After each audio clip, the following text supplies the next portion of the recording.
how can you tell it's CP? All right. I have papers on this and I can publish it out, and I don't want to bore you on this. I can tell if it's cerebral palsy the day the child's born or what they're going into. I know technically cerebral palsy, the diagnosis of cerebral palsy, and people don't realize this, is starts around 18 months. They wait for the child to fail in so many milestones, which that's got to stop.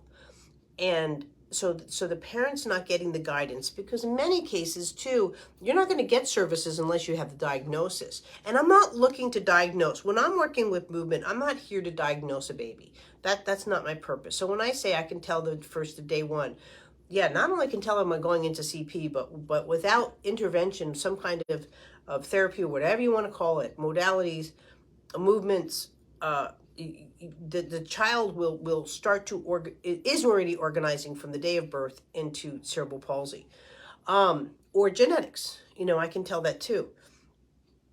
But with a diagnosis, with the way it's done, is by 18 months, if the child has failed in so many aspects, they go off to neurology. Neurology most likely will pull an MRI, and that MRI will then be done. And if there's damage to the brain, official diagnosis of cerebral palsy, if there's damage or abnormalities within the brain region, it used to be only the damage was the cause of cerebral palsy at birth, stroke in utero, those kind of things. Now it's any kind of sort of trauma or cerebellum issues from under 5. That will diagnose cerebral palsy. It's just there's so diagnosis is there for you to have a medical conversation between you and your doctor. That's a diagnosis. Okay. The second way the diagnosis is there is so that you can have a conversation with your service providers. This might be state-based, it might be school-based, it might be country-based. All of that comes into play, that's going in, and government-based. Let's say for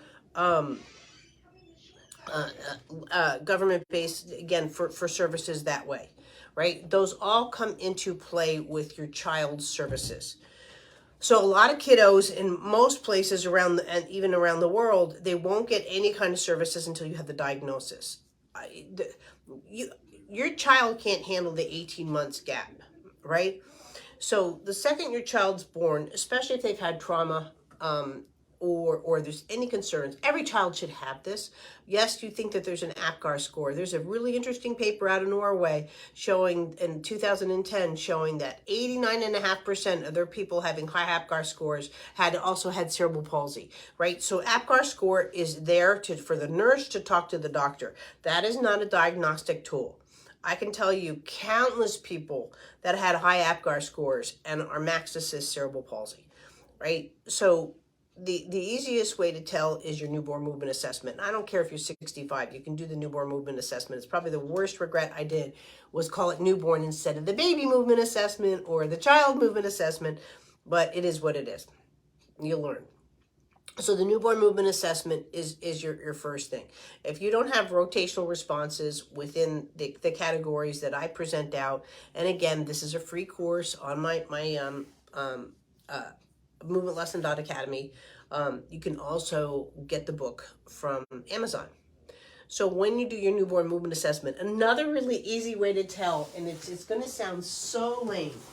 So since you have rotation, if you have a newborn baby and you literally go like this with it, just spin around, right? Your baby should cling to you. If your baby goes away from you already, Houston, you have a problem.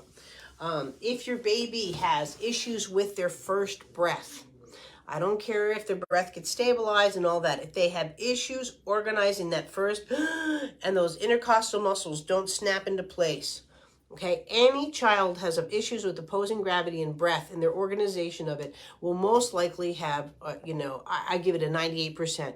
Without some form of intervention, will also have impaired gravity, effects of gravity in, let's say, in their vertical milestones, which is walking, right? So again, these are signs, valuable warning signs to jump into them. I've just presented my baby book, Birth to 3 Months. I'm not here to scare people, guys.